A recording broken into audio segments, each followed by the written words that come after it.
మన దేవాలయాలను కాపాడుకుందాం, మన సమాజాన్ని సేవించుకుందాం అన్న నినాదంతో రాయలసీమ జిల్లాలో పాదయాత్ర చేస్తున్న శ్రీ భువనేశ్వరి పీఠాధిపతి శ్రీ శ్రీ శ్రీ కమలానంద భారతీయ స్వామి జూలై 12న ప్రారంభించిన ఈ యాత్ర మంగళవారం పూతలపట్టు మండలానికి చేరుకుంది. తలపలపల్లి, తిమ్మారెడ్డిపల్లి, రంగంపేట గ్రామాల మీదుగా వచ్చిన స్వామీజీ వరదరాజు స్వామి ఆలయాన్ని సందర్శించి యువత దేవాలయ పరిరక్షణలో ముందుండాలని పిలుపునిచ్చారు. ఈ కార్యక్రమంలో హిందూ ధార్మిక భక్త బృందం పాల్గొంది.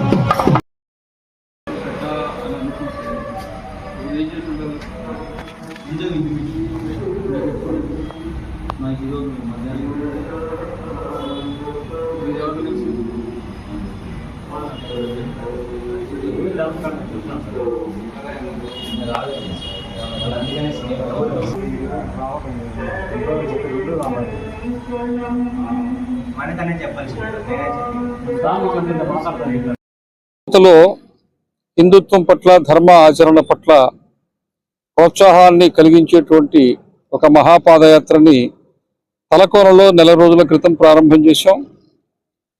హిందూ యువత గణేష్ ఉత్సవాలప్పుడు, దసరాలప్పుడు, శివరాత్రిప్పుడు ఉత్సాహంగా పనిచేస్తున్నారు.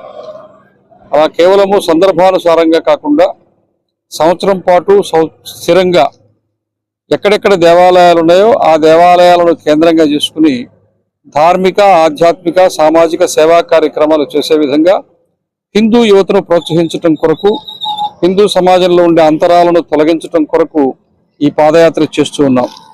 ప్రతి దేవాలయానికి హిందూ యువతీ యువకులతోటి ట్రస్టులను రిజిస్టర్ చేసుకోవాలి. ఆ ట్రస్టు మాధ్యమంగా అన్ని కార్యక్రమాలు గ్రామాల్లో జరుపుకోవాలి. ఆ విధంగా సంవత్సరం పొడుగుతా లేదా ఎల్లప్పుడూ శాశ్వతంగా హిందూ సమాజము ఒక ఐకమత్యమైనటువంటి జట్టుతో ఎక్కడికక్కడ గ్రామాలలో నిలబడాలని, తద్వారా హిందూ ధర్మాన్ని మనం పునరుద్ధరించుకుంటూ, పునర్వికాసం పొందుతూ, పునరుజ్జీవనం పొందుతూ మన చైతన్యవంతమైన హిందూ సమాజానికి మనం నిలబడాలన్న ఒక సంకల్పాన్ని హిందూ యువతలో రేకెత్తించడం కొరకు ఈ పాదయాత్ర చేస్తూ ఉన్నాం. ఇది ప్రధానంగా రాయలసీమ అన్ని జిల్లాల్లో చేస్తూ ఉన్నాం.